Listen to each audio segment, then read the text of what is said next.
Greetings, everyone. This is Volts for August 14th, 2024. The prospects for offshore wind in California. I'm your host, David Roberts. The offshore wind industry is finally up and running in the Northeast U.S., though it has hit a few speed bumps. What about the West Coast, though? There's a lot of coast out there. There's been talk about offshore wind in California for decades, but the last few years have seen a flurry of activity that almost makes it possible to believe it could actually happen. Virtually all of the state's big players, the legislature, the California Energy Commission, the state's Public Utility Commission, and the state's grid operator, have put forward planning or goals or funding or some kind of support for offshore wind. To meet the 2030 goal the state has set itself, 5 gigawatts, lots of very big, very difficult things will have to come together just right.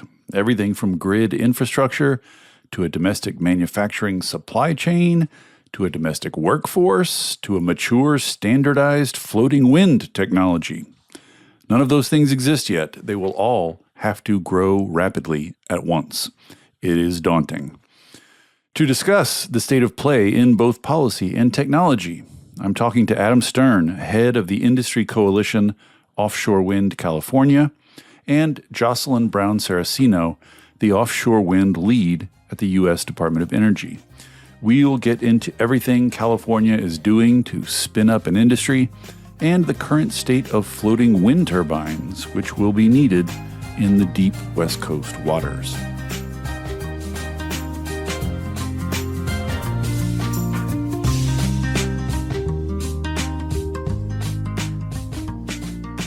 All right, then, with no further ado, Adam Stern and Jocelyn Brown-Saracino, welcome to Volts. Thank you so much for coming.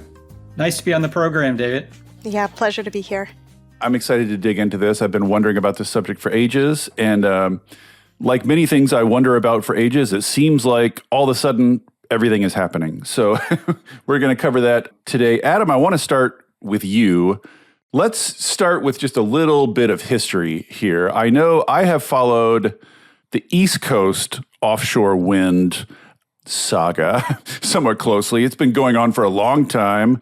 It's hard to say they're ahead of California since they barely actually built anything, but there are actually a few operative turbines off East Coast waters now. So give us a little history of the discussion of offshore wind on the West Coast. Why is it so far behind the East Coast, and what has happened and what has brought us to where we are today?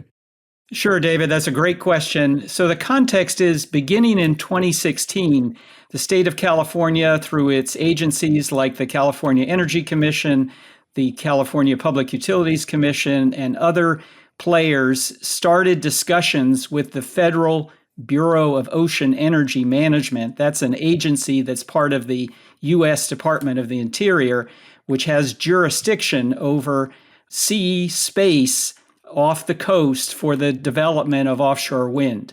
Those discussions eventually led to a lease auction in December of 2022, where the federal government put out 5 wind energy areas 20 to 30 miles offshore of California's coast, and awarded, eventually after the bidding results were in, leases to 5 companies to begin the process of planning offshore wind farms. That's how we get to the lease auction and the leaseholders. Yeah, I just wonder, is there a story to tell about why it took so long for them to get here? The idea of offshore wind is very old. The offshore wind industry is very old. Is it just waiting on the technology of floating turbines? Was that the holdup, or was it is there a story to tell about why they didn't start sooner? Yeah, I think it's a combination of waiting for the technology to develop. The other dimension was California was very successfully pursuing other types of renewables, utility scale solar, onshore wind, battery development, all of which they were leading on. And so the focus was there. Offshore wind was another resource, took more time to understand, also to do significant amount of stakeholder engagement because there are a lot of parties that need to be involved in planning like this. Yeah. I think at the same time on the East Coast, and Jocelyn can speak to this, the East Coast states had less options. They didn't have the solar, they didn't have the transmission infrastructure.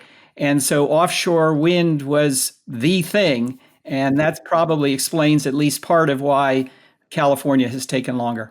Yeah, and California, of course, now having installed all those variable renewable resources, more than ever needs clean, firm resources, i.e. resources that produce when the sun's down, which, of course, offshore wind does. So like the value of clean, firm resources is rising in California. So that's probably part of it, too. So they sold some leases finally in 2022, and that's kind of the starting gun. And I think sort of like one of the themes of this pod is going to be, I want you to help overcome my skepticism because California has this goal. So let's talk about this first, the establishment of the goal. So the California Energy Commission just recently adopted a plan. Tell us a little bit about that plan and the goals contained therein. So the plan was part of legislation that was passed by the legislature in California in 2021. The first deliverable was setting planning goals for offshore wind. Mm-hmm. And those came in at 2 to 5 gigawatts by 2030 and a nation-leading 25 gigawatts by 2045. Then the state, through all of its different agencies that have jurisdiction over this kind of planning, worked for 2 years to develop a strategic plan defining basically a roadmap for how this was all kind of going to happen. And it covered a host of issues that I'm sure we'll get into in the pod about port development, transmission planning, there's a lot. procurement, sea space planning, supply chain. There are many dimensions to this that need to be working in unison. The plan that came out and was adopted just a few weeks ago in July of 2024 is probably the most comprehensive floating offshore wind plan in the world. It was worth the wait because it lays out in each of these subject areas what needs to happen to make offshore wind real. So you were happy with the plan. You felt like they really got their arms around it. It's an excellent product. It was tested with lots of audiences through public workshops. There was high level of engagement with environmental groups, with labor unions, with tribal organizations. There were drafts and redrafts, and ultimately, I think it's an excellent plan. Okay, so it's got these 5 gigawatts, up to 5 gigawatts by 2030 and 25 gigawatts by 2045. Those are very aggressive goals. And part of what we're going to discuss today is all the things that have to be happening simultaneously and being pulled off pretty perfectly to come together to get like steel in the water to hit those targets. Like if they pull this off, it will be incredibly impressive. So among the things that California needs to do, let's start talking about them. So one is transmission. So CAISO, the transmission operator in California, has a plan for that too. Tell us a little bit about that piece of thing, because if you're going to be bringing a lot of power to shore, you need the grid infrastructure to accept it. That's exactly right. And in May of this year, the CAISO approved its 2023-2024 transmission plan. Included in that is $4.6 billion in offshore wind-related transmission upgrades, specifically for the north coast of California, several hundred miles north of San Francisco, where some of the biggest wind energy areas exist. That was a very significant development to have this level of planned investment in their plan. And secondly, they also have done analysis about transmission to the central coast areas south of San Francisco, a couple hundred miles, where CAISO now estimates that between 5 and 6 gigawatts of transmission capacity already exists from a retired natural gas plant and also the planned phase out of the Diablo Canyon nuclear power plant around 2030. So those two directions are central to the transmission planning for the state, and the CAISO plan shows a acknowledgement and action so that transmission for offshore wind will be ready when the power is ready. But, Adam, I'm sure you have followed, in the past couple of years, obviously the transmission discussions really kicked up. Of course, one of the main things people talk about is how difficult it is to actually do it and how many choke points and break points there are and how many actors there are that have to be persuaded and how many NIMBYs there are that have to be overcome, et cetera, et cetera, et cetera. Like, how confident are you that CAISO laying out this plan that it's really going to happen? You know what I mean? Like, is California transmission subject to all those same blockers and challenges? You're right, David. There are a lot of reasons to be concerned. There've also been, though, some improvements in the permitting process that California has begun to work on, which hopefully will expedite the development of mission-critical transmission for bringing renewable power online, including offshore wind. Yeah, well, we'll see. We'll see if they can pull that off.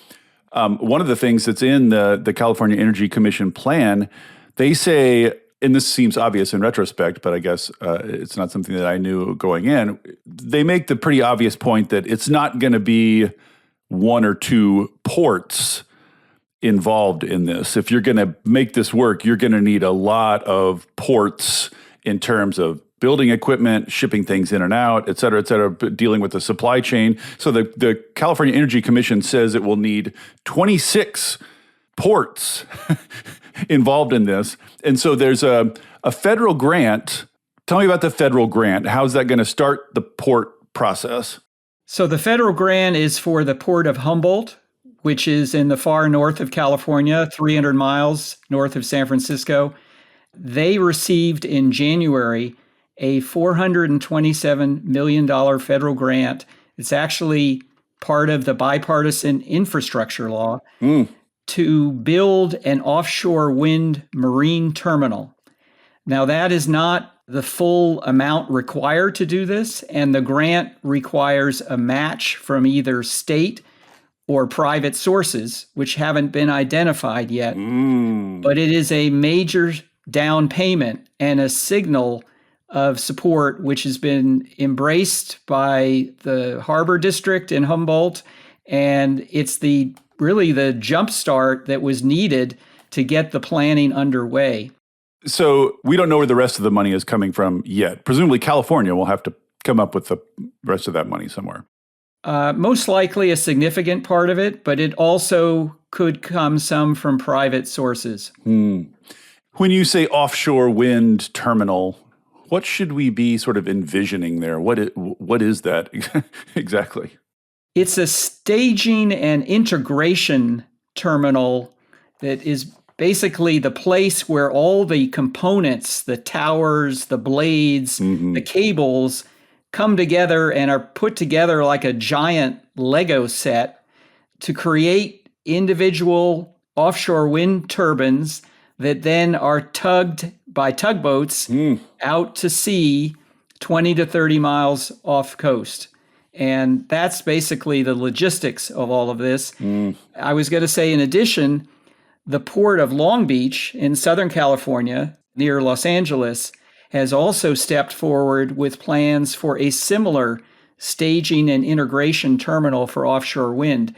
They're not quite as far along, but they've begun the environmental scoping process, and they have stepped forward with very ambitious plans, and they're starting to organize all the elements that will be needed to approve that plan. So at the end of this process, we've got, in this early stage, 2 flagship ports identified, one in the far north, one in the south, that are getting themselves organized to do this important work. Yeah, well, I come back again to like the CEC, the California Energy Commission, says there's going to be 26 ports involved in this. I'm guessing that it doesn't mean 26 of these sort of full-fledged marine terminals? Surely not, because if they all cost $1 billion or so, 26 of them is $26 billion. And I really don't know where that money would come from. So how should we think about the idea of completing enough ports to actually support this industry? It just sounds incredibly expensive. Am I blowing it up in my mind too much? So there are other categories of ports that are important to the whole puzzle. So there's manufacturing and fabrication ports, and there are also maintenance and operations ports. So these are generally smaller developments, but they all play key roles. And now that the state has come out with this plan, many of the ports are showing up to figure out what their role in this ecosystem of port planning is. And it remains to be seen exactly how the puzzle will look. But the fact that the two staging and integration ports, which have the biggest amount of space available and the commitment from their local authorities to move forward with the planning, is very significant. The other ports are getting themselves organized and figuring out what role they can play. And the strategic plan that we've spoken about actually lays out in some detail a kind of inventory of California ports and what roles each one is best suited for. Right. And so where's all that money going to come from? Like that's a lot of money. You think California's going to scrape it together with some private? I know actually there's a ballot measure coming up on the current ballot. Tell us a little bit about that. Yeah. So just a month ago in early July, the California legislature set up and passed a climate bond, which covers a variety of environmental objectives, including clean drinking water, wildfire protection, park development, resilience to different climate change impacts. And embedded in that is a very important feature, which is $475 million for port infrastructure for offshore wind. And this would be another significant payment if the voters approve this in November, a significant payment towards this larger capital investment that's required to get the ports ready for developing offshore wind. So I'm not even totally sure how to ask this question, but you need a domestic supply chain. I'm assuming like the things we're talking about are so big. This is not going to be the kind of thing that you can import from other places. Most of this is going to have to be done domestically. So if I'm trying to persuade someone to start a private company devoted to making some part of offshore wind turbines or some part of that, there's not really the infrastructure or the market in place yet. We're sort of promising the private industry, develop this industry, and we promise by the time you're ready, we'll have some ports in place, we'll have some money ready. Like, how do you get an industry going when there's not an industry yet, if that makes sense? Very good question. And there's another important development that just happened in the middle of July that speaks to this, which has to do with procurement. The California Public Utilities Commission issued a proposed decision using a new central procurement mechanism, which was developed and passed by the California legislature a year ago, for what are called long lead time resources, one of which is offshore wind. The others include enhanced geothermal and long duration battery storage. Yeah. But basically, these are for clean energy resources that can't be easily developed and require a lot of planning and advance investment. And the significant thing that came out of this proposed decision was that the CPUC issued a determination of need of 7.6 gigawatts of offshore wind in 2035. Now, that's not as big as the 10 gigawatts that our organization and several other advocates promoted, but it's still a very big number. And in addition, the CPUC set up a solicitation schedule for the offshore wind power, with the first one beginning in 2027. Qualified bidders are going to be able to submit bids for this power to the CPUC and, if accepted, develop power purchase agreements. Collectively, the things that I just described are the market signal that people in the industry have been waiting for because it gives a sight line to when this is actually going to happen. Solicitation of bids for the power in 2027, delivery of power in 2035. So just to be clear about that, that is the CPUC saying California will buy 7.6 gigawatts of offshore wind. We're setting aside money to buy this. So that just says that like there's a customer here. Exactly. It's an offtake customer, and the costs and associated benefits of this will be spread across the load-serving entities, the investor-owned utilities, and the community choice aggregator agencies. All of those utilities will be expected to share their part or basically pay for their part of this central procurement buy. Interesting. And we think that like saying at this early stage, we here stand ready to buy 7.6 gigawatts of power, that's a big enough sort of market signal to kick private industry into action, you think? I mean, I guess we don't know yet, but you think? Exactly. And we're already seeing signs, David, of the supply chain starting to respond to this. There have been a number of announcements since this of planning agreements for other ports. There's talk of other elements of this symphony that we have to get organized on schedule. Seeing this decision and saying, oh, wow, California is really serious about this. They've set a date for a bidding solicitation and a delivery date.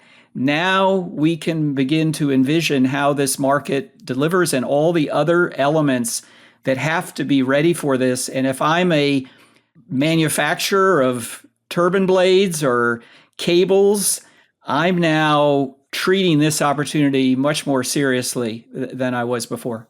You know, some of these things, some of these pieces of the supply chain, these are like, you know, these are multi-million dollar, billion-dollar industries, multi-million-dollar, billion-dollar investments. I guess if I was an investor, would I invest $1 billion on the promise of the California government?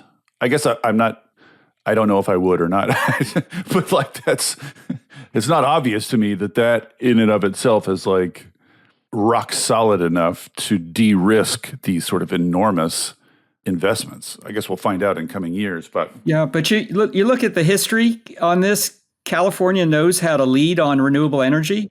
It's done it with solar. When they first started talking about the 1 million solar roof law, people said that can't be done. That's not possible.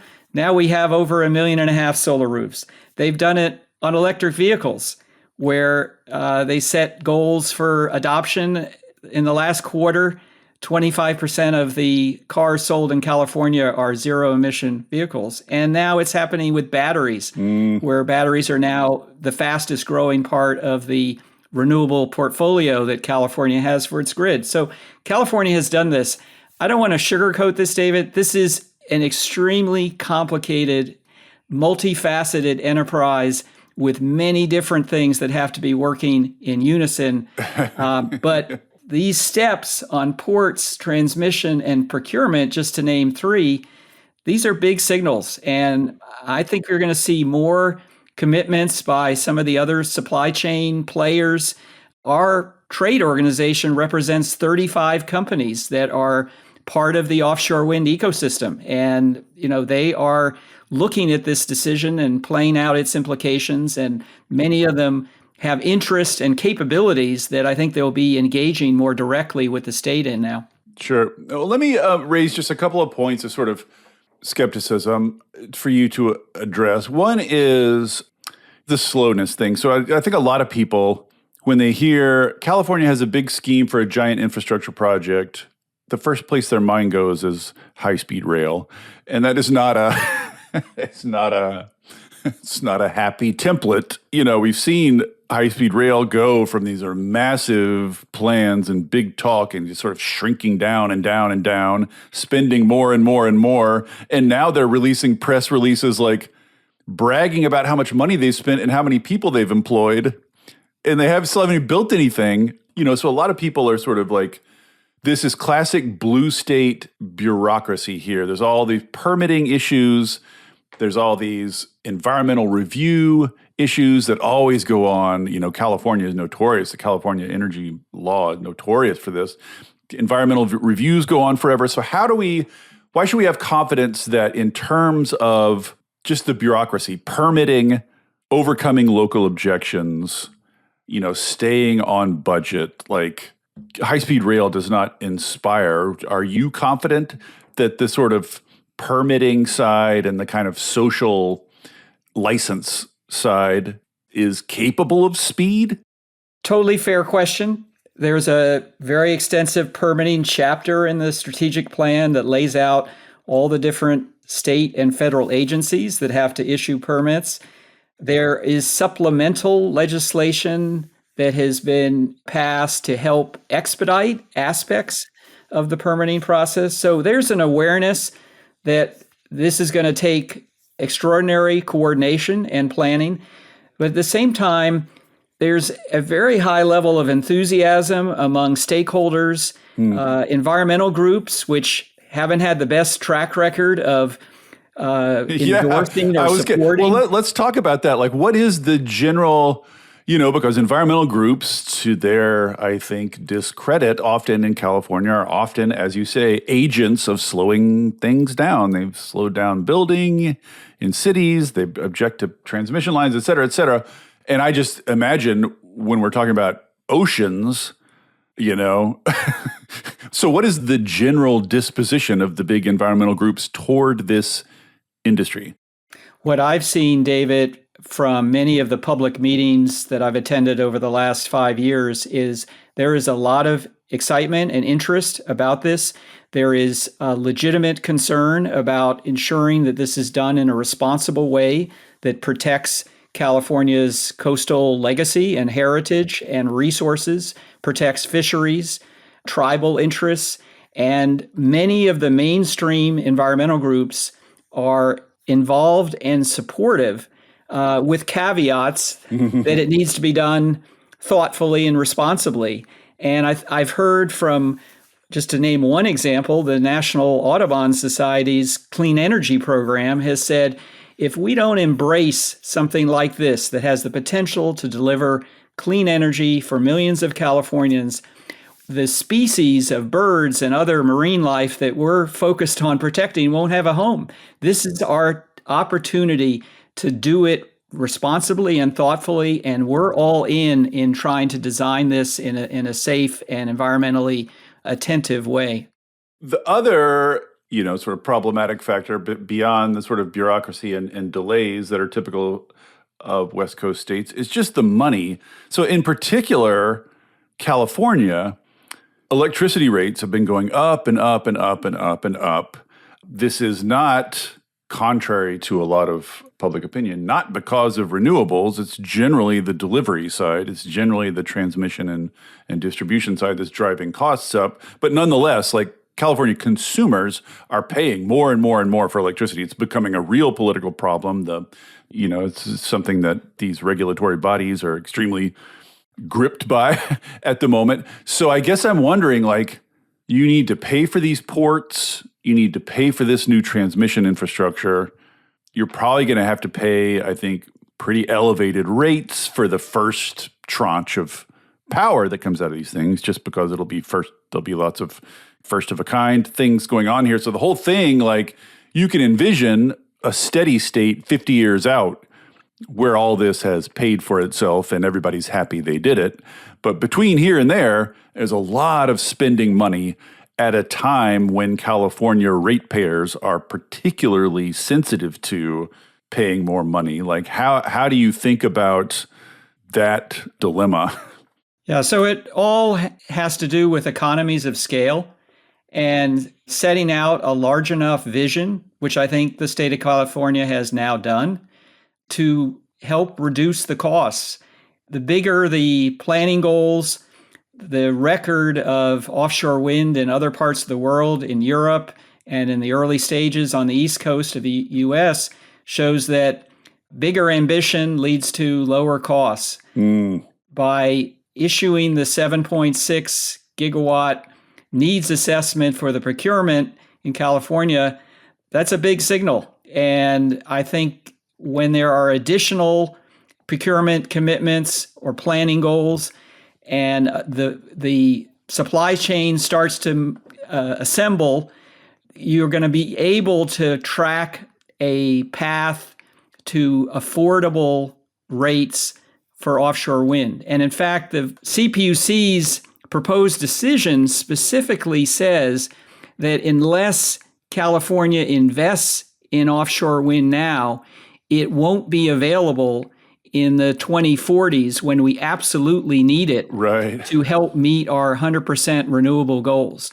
So they're saying that there's a rationale for doing this that actually will lead to lower rates for consumers. And to me, that's one of the more exciting elements of this proposed decision from the CPUC. Well, I mean, there's lots of places in public policy where spending more now will save money later, but that doesn't make it any easier to pitch to the people paying. There's a whole jobs and economic development element of offshore wind.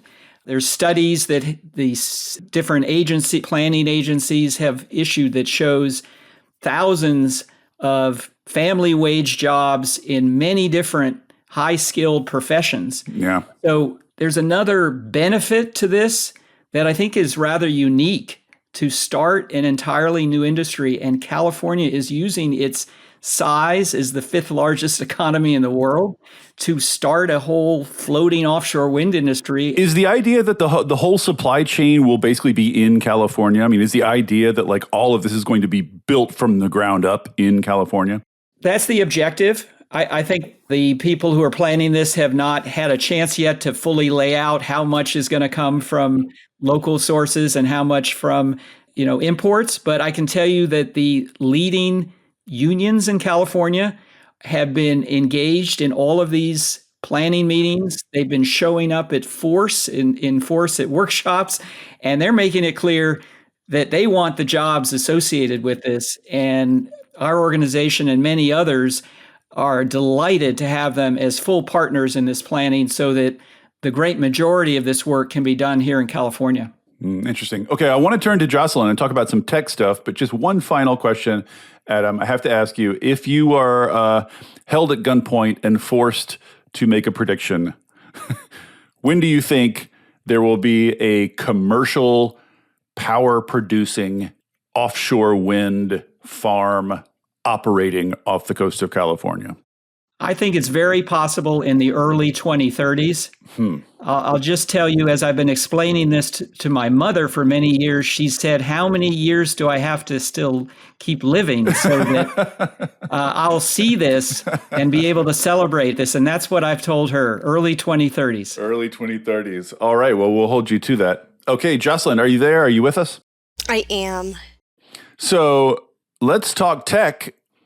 All the stuff I just talked to Adam about would be difficult to pull off, even if there were a robust, settled offshore wind technology that they were all organizing around. But there is, to my understanding, not such a thing. So you're part of a team at DOE trying to make that happen. So tell me just a little bit about the Earth shot. I think Volts listeners will remember the solar shot that DOE did to drive down solar costs, and that worked so well that they've sort of spun that model off now, and there are shots going all over the place now. There's a geothermal shot and a shot here and there, but you are leading the offshore wind shot. So just tell us a little bit about that program and what its goals are. Hey there, everybody. Don't worry, I'm not going to tell you about a new mattress or push a credit card on you. This isn't an ad. There are no ads on Volts. It is supported entirely by listeners like you. If you'll indulge me for a second, I'd like to ask for your support. I started Volts because we're all surrounded by depressing news about climate change and misinformation about clean energy, And it's never been more important to share the stories of the real people on the ground doing the real work of transition and all the ingenuity and courage and public spirit they are bringing to it. People are hungry to hear these stories, to learn from and find inspiration in them. I've heard from people who change majors or careers after hearing episodes of Volts, people using it in classrooms and community groups, even state legislators who have passed bills inspired by specific episodes. Sharing these stories matters. It makes a difference. If you have found value in it and want to help me continue doing it, I hope you will join the community of paid subscribers at volts.wtf. It's about the cost of a cup of coffee a month. If you don't like subscriptions, you can make a one-time contribution, leave a review on Apple or Spotify, or just tell a friend about Volts. I am grateful for any and all support.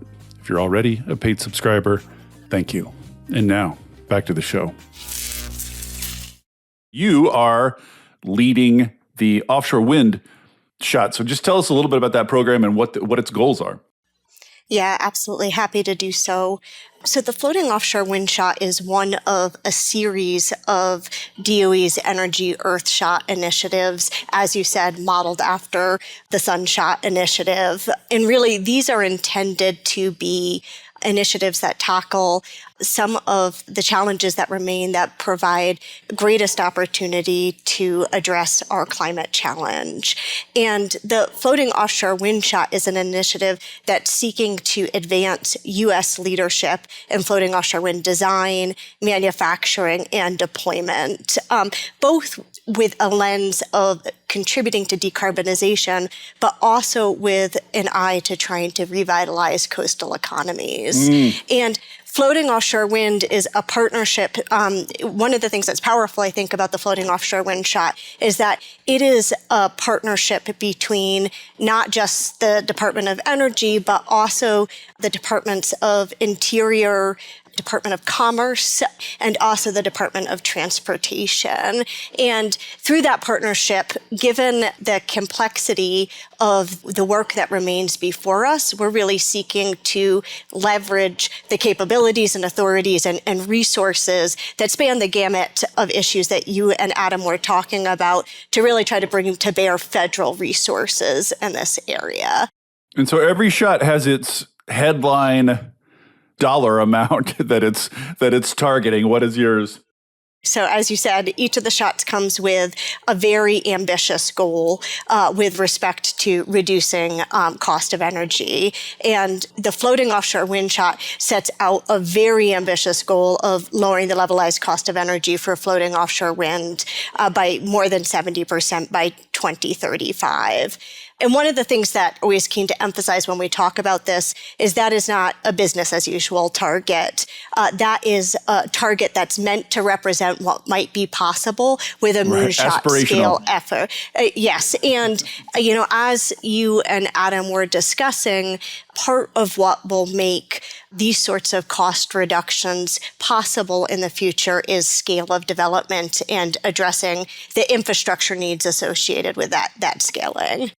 So the shot here is to reduce cost by 70% to something around $45 per megawatt hour by 2035. And so just to give the audience a little context, right now, straight up utility scale solar is in the I think 20s. That's roughly comparable now to the cost of power from solar plus storage right now, just to give audiences a ballpark. But, it's worth adding, as I think Adam and I mentioned, that the levelized cost of energy can be deceiving. There is extra value to being firm power. So that $45 per megawatt hour maybe doesn't carry all the information. But anyway, one of my main questions is reduce costs 70% from what? There is no, is there an offshore wind? I mean, not offshore, I mean floating specifically. Are there floating offshore wind turbines operating somewhere? Yes, and it's a really exciting moment for floating offshore wind because we consider the industry at this moment to really be at an inflection point. So just to level set for listeners, floating offshore wind enables access to offshore wind resources in deeper waters that aren't accessible by the traditional fixed bottom type of offshore wind technology that we've seen deployed around the world to date. To date, we have just over 230 megawatts of installed floating offshore wind. Where is it? So that's in a combination of countries in Europe and Asia. But that's about 0.3% of deployed offshore wind globally. So the vast, vast majority of offshore wind deployed to date around the world is still this fixed bottom technology. But one of the reasons why this is such an exciting moment for floating offshore wind right now is that when we look at the global pipeline of offshore wind at various stages of development, the floating offshore wind pipeline is greater than 100 gigawatts, and it's close to 25% of the global pipeline. A lot of that... The global offshore wind pipeline? Writ large. And so we are really seeing a pivot point in offshore wind development where the future of offshore wind we anticipate is going to include increasing amounts of floating offshore wind development simply because it allows us to access so much of the global wind resource. About 80% of the global offshore wind resources in those deeper waters that would require floating offshore wind technology development. I have so many questions, but that was one of them. So, you mentioned this, but just to sort of clarify, sort of like off the East Coast where they're building turbines now is a pretty shallow continental shelf. So the water is pretty shallow. So it's pretty easy up there to build standard offshore wind turbines where there's a big fixed concrete base on the floor of the ocean. But then once you drop off that continental shelf and get deep, it's just impractical to build a big foundation on the bottom. The bottom's too far away, so you have to float. You have to figure out stability floating. But just in the U.S. context, going from shallow to deep gets you a bunch more on the East Coast and then opens up the whole West Coast. Like the entire West Coast is basically deep. Is that right? Yeah, that's absolutely right. So when we look at our technical resource potential for offshore wind in the United States, about 2/3 of that is in those deeper waters that would require floating offshore wind technology. And as you said, that's true for virtually the entirety of the Pacific coast. It's true for the Gulf of Maine, and it's also true for Hawaii. But then the floating offshore wind also provides the opportunity to expand offshore wind deployment further offshore, even in areas like areas of New England and in the mid-Atlantic where we're seeing fixed bottom development. Right. So just an enormous new resource, basically, that we're sort of in the midst of tapping, basically, for the first time. Like this is all pretty nascent. I'm so curious about the technology here. You say there are floating turbines operating now. So what is to what extent is there a standard design now? Or are we still in a stage of things where there are multiple live possibilities for how you build this thing? So we have seen, as I mentioned, a number of projects deployed around the world. Those are in pilot and a kind of pre-commercial scale stages of development. When it comes to the technology itself, most of the projects that have been deployed around the date utilize the commercial off-the-shelf turbine technology that's being used by the suite of fixed-bottom projects that we've seen deployed around the world to date. But, of course, and importantly, those to be floating, those turbines then need to be mounted to a floating substructure that is then anchored and moored to the seabed. And currently, right now, there are primarily 4 different types of platform designs that folks are considering that all differ with respect to how they get their source of stability. And then there are also a number of hybrid concepts that combine some of the attributes of those different concepts. And we do anticipate over time that there will be some design coalescence. And it may not be around a single design type because developers are going to be optimizing for different design conditions. And as I mentioned, there are different advantages and drawbacks to the different designs. But we do think that we're going to go from a system right now where we have dozens of different designs to one where there are a few leaders with respect to floating platform design. What you're making it sound like is you basically just pluck the turbine, a standard offshore wind turbine, and just put it basically on a different kind of platform, a platform that's floating instead of fixed to the bottom. Because I feel like I saw, you're constantly seeing on the internet these wacky designs for new kinds of wind turbines, and I'm never sure how seriously to take them. But I saw one that was very intriguing for offshore floating, where the turbine itself is sort of almost laying kind of flat in normal when there's no wind. And it's sort of like the wind pushes it upright when there's wind, and this enables it to survive storms and stuff like that more. Is all that stuff just kind of sci-fi? Are we just going to settle on the standard turbine design, or like are the actual like towers and turbines themselves, do you think eventually might also get tweaked? So when I mentioned the use of existing commercial off-the-shelf turbines, that's really around the projects that have been deployed to date. Mm-hmm. I think that there's active dialogue happening in R&D with respect to whether we move to more bespoke designs for certain technologies in the future or not.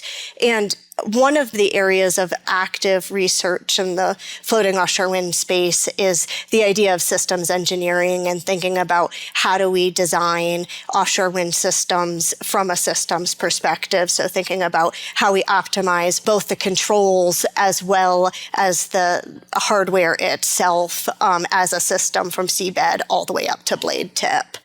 A group of us from California in February went to see one of the pilot projects that Jocelyn referred to. This is the Kincardine floating offshore wind farm off Scotland. And it's remarkable. It's only 5 turbines, but it generates roughly 50 megawatts of power. And today it's delivering clean power to 30,000 Scottish homes. So this isn't science fiction. It's not utility scale yet, but there are examples in the water you can go see that are working today. Mm-hmm. Yeah, and I guess it's pretty standard kind of for a new technology like this that you start in the early days by sort of cobbling together existing parts from other places. And then, when you get some scale and sophistication, that systems thinking, I think, will probably come into play, and there'll be sort of like custom designed top to bottom offshore wind installations at some point. Jocelyn, am I right that the basic engineering challenge here, I mean, this almost seems like too obvious to point out, but like you're out in the ocean. There's high waves, there's storms, wind, hurricanes, there's saltwater corrosion. I mean, it's sort of legendarily difficult to build machines that operate in saltwater for extended periods of time. Is that right? That's sort of like, that's what the engineers are working on overcoming? Yeah, that's a piece of it that, as you're thinking about designing floating offshore wind systems, you're thinking about systems that aren't just needing to account for loads from wind dynamics, but you're thinking about wave motion and you're thinking about coupling that system to the bottom too. And so when you're thinking about engineering there, it's a complicated question. That being said, the engineering here is able to borrow both with respect to the turbines, as I mentioned, from decades of turbine engineering, and a lot of the platform engineering, the science around that comes from the offshore oil and gas space. Oh, yeah, right. Are there floating oil and gas? Yes. Huh. And so one of the major areas of R&D focus for floating offshore wind is focused on how do we take this body of engineering that we have and work to design it so that we are designing it for scale, we're designing it for serial manufacturing, that we're not designing it to optimize for kind of the development of 1 or 2 of these platforms, but we're designing it for mass manufacturing. Well, this kind of a question I had is like, to what extent is the deep ocean conditions different, like off the coast of California versus off the coast of Scotland versus somewhere else? You know what I mean? Like to what extent are these things location specific? Or do you think we're eventually going to get to a sort of core set of designs that you can put in deep ocean anywhere? Yeah, one of the design conditions that varies the most from location to location is just depth. And so all of the places where floating offshore wind has been deployed to date are in, for floating offshore wind, relatively shallow waters. Oh, interesting. But our outer continental shelf off the coast of California drops off very rapidly. And so some of what that will require are floating substations as well as dynamic array cables. So in an offshore wind farm, there are cables that connect the turbines to each other and then to the substation. And those will need to be able to be suspended in the water column in very deep water environments. So those are a couple of the differences that we see when we're thinking about deploying in California versus some of the places that we've seen to date. As a rule of thumb, is it just deeper is more difficult, just more of an engineering challenge as you get deeper and deeper? You know, I don't think depth is beyond kind of the need for dynamic cables and floating substations. I don't think we see the complexities around depth as being a primary engineering challenge. We do see it affecting the techno-economics of projects. And so, for instance, when we do our technical resource assessments, right now, we consider the outer depth limit for techno-economic viability of floating offshore wind to be about 1,300 meters. Now that can change over time. We've extended that in the past, and I think there are folks in the industry out there that would argue that they could go much deeper, but really depth does contribute to cost. And so thinking about how we make sure that depth and distance from shore add cost. So those are important variables. Speaking of those, the power generated by these things has to get to the grid, has to get to shore. Is that a big engineering challenge, or is that just a cost? And another follow-up question to that is, one of the things that I wrote about, this must have been 15 years ago now, but there was this big planned scheme for the East Coast offshore, deep offshore, to sort of connect these farms to one another, and then just have like one or two big connections to shore, so that they could all sort of like share a network, and they didn't all individually have to build connections to the shore grid. The idea is to sort of save a lot of money. I don't know whatever became of that, but is there similar talk off California of sort of having shared transmission, or is it just going to be the case that every one of these farms has to incorporate the cost of stringing a cable back to shore?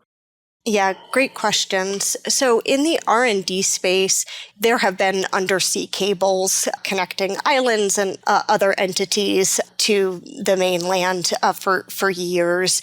We are doing quite a bit of work around HVDC technologies, and obviously those technologies are not unique to offshore wind, but when we think about floating offshore wind enabling us to go further from shore, the transmission losses associated with HVAC technologies become more significant. And so we're doing quite a bit of work in the HVDC tech R&D space, and also in the supporting work in the standards development space. So as we think about how do we incorporate HVDC technology seamlessly into our grid moving forward. With respect to transmission planning for offshore wind, we recently just completed a study on the East Coast, as well as an associated action plan that did a really deep dive into what are the potential costs and benefits of different transmission configurations for offshore wind. And as you mentioned, individual projects with individual radial lines to shore, while that might be the most effective for the first few projects, there tend to be challenges as we seek to scale up. And then there are added benefits with respect to shared transmission models, with respect to the ancillary benefits that shared transmission can provide to the grid. And so that study was complemented by a really rich series of stakeholder convenings that looked at what we would need to do from an action and policy perspective in order to it's a lot enable of coordinating such development. and planning, right? I mean, Yeah, exactly. You gain back cost at the cost of needing much more coordination and planning. Yes. And one thing that I wanted to mention here is that we are undertaking a very similar process on the West Coast right now. So we have a study underway that's being led by the Pacific Northwest National Lab, looking at the potential for various transmission topologies to enable floating offshore wind off of the West Coast of the United States, as well as a series of engagements with stakeholders around that potential planning process. And Adam, I don't know if you want to speak more here to planning for California. No, I just say that the leaseholders who have the federal leases in California are coordinating their efforts, talking to each other. Transmission is one of their top agenda topics, so they are trying to figure this out. And I think that practical planning, together with the research that Jocelyn has described that the federal government is doing, could point to some very exciting and hopefully cost-effective solutions. Yeah, I mean, the amount of money you save by just having these things connected to one another and then a single connection to shore is really, I mean, I just recall this vaguely from this long ago piece I wrote, but like the amount of money you save is huge. It's not a trivial savings. Jocelyn, one other technical question I had, which is whenever I bring up offshore wind farms, it really sparks people's imaginations in a lot of ways because you sort of are breaking the tether to land. Like you could, in theory, could put one of these anywhere in the ocean, and the ocean's very big.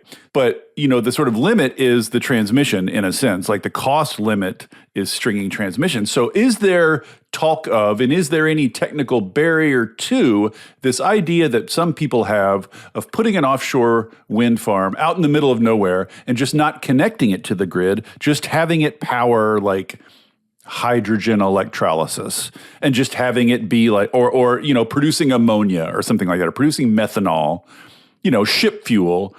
You could see it providing power for a sort of methanol refinery and then just becoming kind of like a gas station out there in the middle of the ocean for ships. Is there any technical showstopper that's in the way of that? Or like, how do you think about those sort of offshore installations that aren't grid connected? Yeah, there's a lot of enthusiasm about this idea. I think from an economic perspective, there will still be constraints with respect to, not going to the middle of the ocean. So there's still benefits to being closer to shore, but there is a lot of enthusiasm, both with respect to fixed bottom offshore wind and also floating offshore wind, with the idea that you could generate clean fuels using this technology at sea. And there's active work both in the planning space happening here in a lot of parts of the world, and also active demonstrations underway in various stages of the planning process. And you've got folks in Europe who are thinking about concepts like energy islands, where you might couple offshore wind with clean fuel generation, maybe energy intensive activities like data centers. So there's a lot of excitement here. I think, one of the challenges that will need to be overcome in this instance is just ensuring that the technology is affordable. Floating offshore wind is still relatively expensive, so at this point is probably not is not the least cost option for generating clean fuels. Yes. Somebody's going to have to bite the bullet and spend a lot of money on the first one or two of those, for sure. We're almost out of time, but I guess I would be remiss not to ask you about environmental concerns. In a sense, sort of intuitively, it almost seems like to me that environmental concerns would be more of a big deal for fixed bottom shallow water turbines, because there's just a lot more concrete. You're on the sea floor, messing with the sea floor, et cetera. Intuitively, it almost seems like if you're just a platform with a turbine on it, you have less environmental impact, but that's coming from a place of total ignorance. Like, what are the environmental concerns here, and how do you think about them? Like, are you worried at all about that, or do you think that's kind of a manageable aspect of this?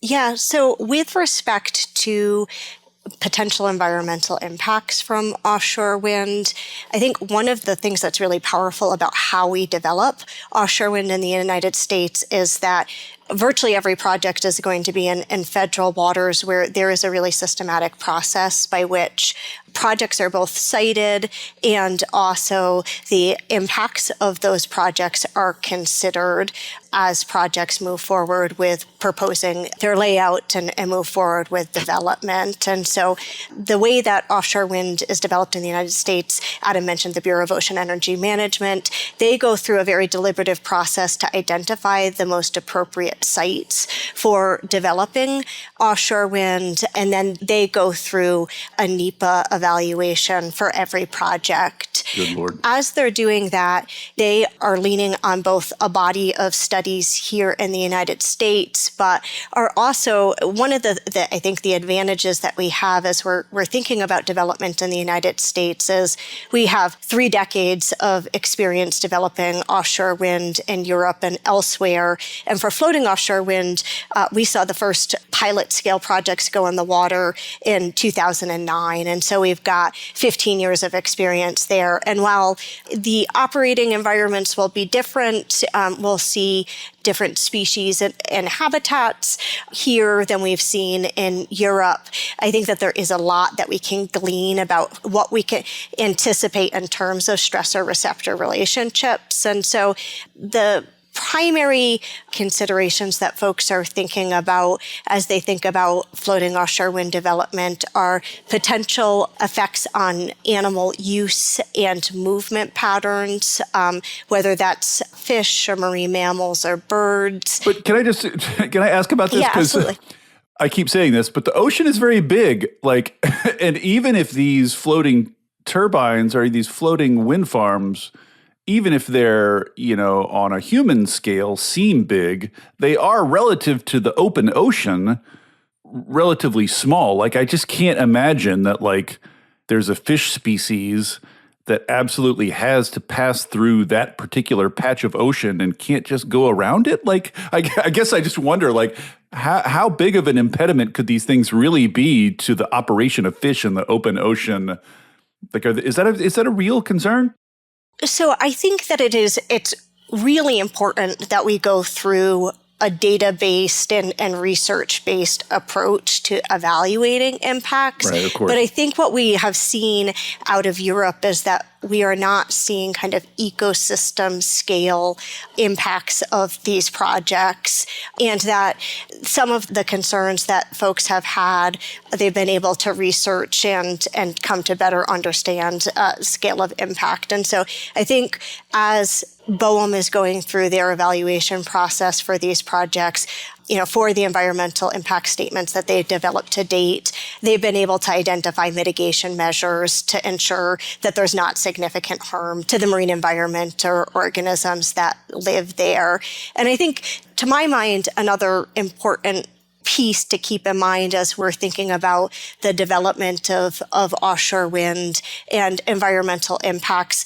Absolutely every time we build infrastructure anywhere, we do have an impact, but our current energy choices are also having environmental impacts that are having sweeping compared impact. To what, right? And so, as we think about this question, I think we need to absolutely cite these projects responsibly. We need to research the heck out of them and make sure that we're taking those learnings and using them to inform future development. But I think we also need to do so with an eye to what are our energy choices and how do we collectively make those energy choices in the way that's most sustainable. Right. Is noise an issue at all? I mean, out in the middle of the ocean, people complain about wind turbine noise and near settlements.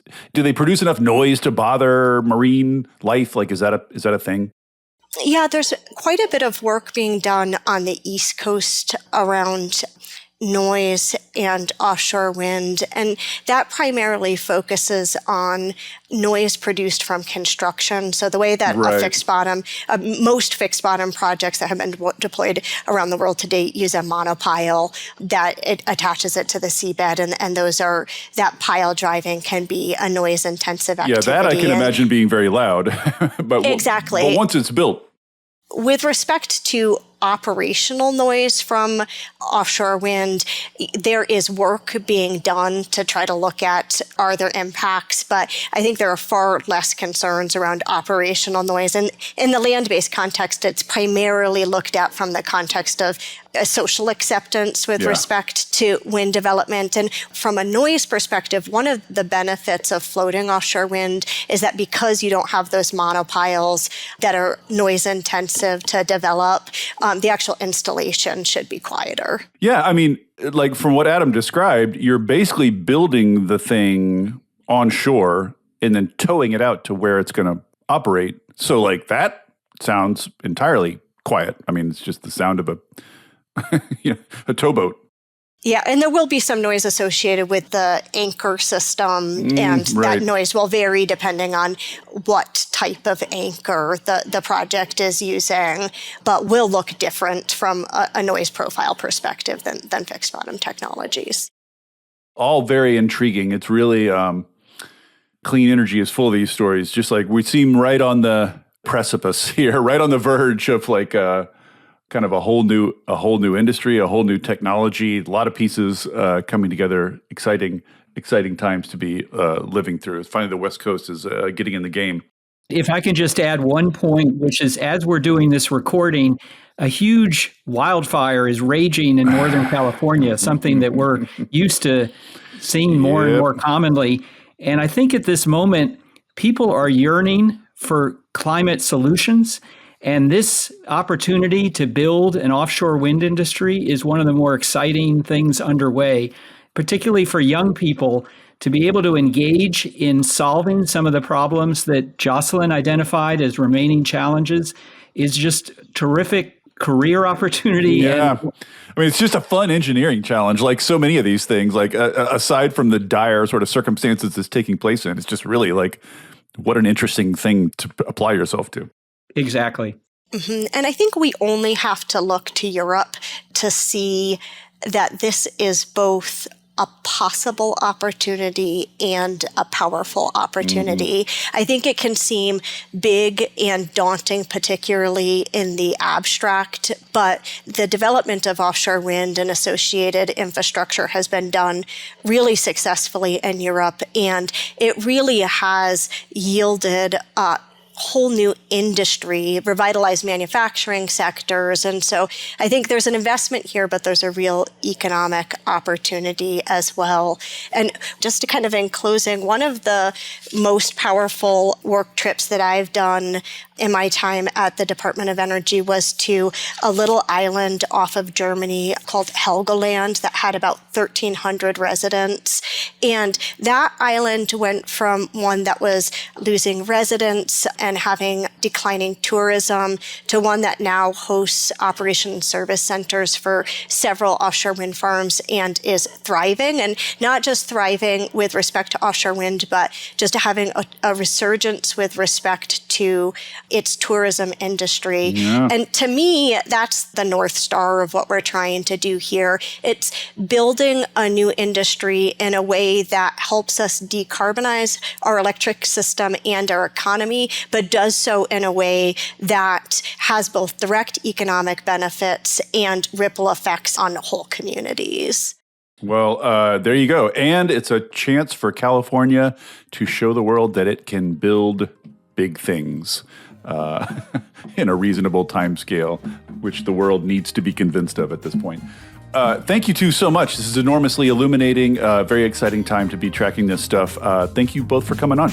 Thanks so much, David. Yeah, thanks. It was a pleasure. Thank you for listening to Volts. It takes a village to make this podcast work. Shout out especially to my super producer, Kyle McDonald, who makes my guests and I sound smart every week. And it is all supported entirely by listeners like you.